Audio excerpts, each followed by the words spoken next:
আরেকটি ভিডিওতে আপনাদেরকে স্বাগতম। আজ আমরা দার্জিলিং শহরের 3টি জনপ্রিয় স্থান সম্পর্কে আপনাদের বিস্তারিত জানানোর চেষ্টা করব। আমরা প্রথমে বাতাসা লুপ সম্পর্কে জানব, তারপরে আমরা হিমালয়ান যে বিখ্যাত টয় ট্রেন রয়েছে সেই টয় ট্রেনের সম্পর্কে আপনাদেরকে তথ্য দেওয়ার চেষ্টা করব। আমাদের সাথেই থাকুন। বিশ্বের গুটি কয়েকটি দেশে এই টয় ট্রেন চলাচল করে, তার মধ্যে দার্জিলিং অন্যতম।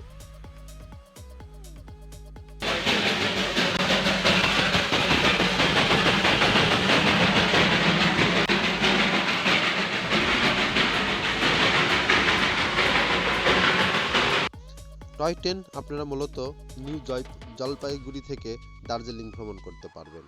আর দার্জিলিং মেন শহর অর্থাৎ গোটা শহরে এই টয় ট্রেনেও কিন্তু আপনারা ভ্রমণ করতে পারবেন।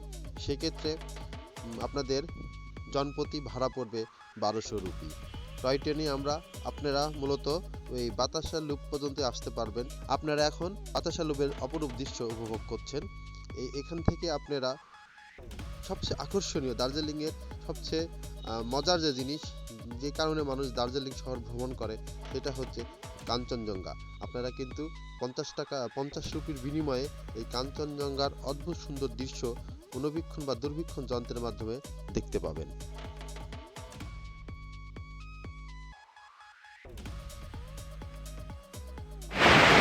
আমরা এখন রক গার্ডেনে অবস্থান করছি। রক গার্ডেনের সৌন্দর্য অন্যান্য ঝর্ণার তুলনায় একটু অন্যরকম। এখানে ঝর্ণার সাথে আরও সুন্দর সুন্দর স্পট রয়েছে। আপনাদেরকে সেই স্পটগুলো এখন আমরা দেখাবো।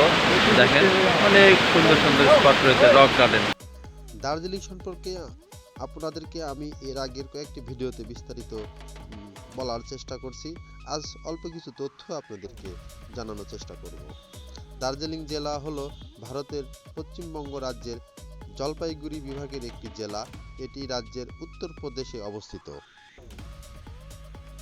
হ্যাঁ, আরেকটি তথ্য আপনাদেরকে বলি, পুরো দার্জিলিংটি কিন্তু সমুদ্র পৃষ্ঠা থেকে প্রায় 7000 ফিট উপরে অবস্থিত।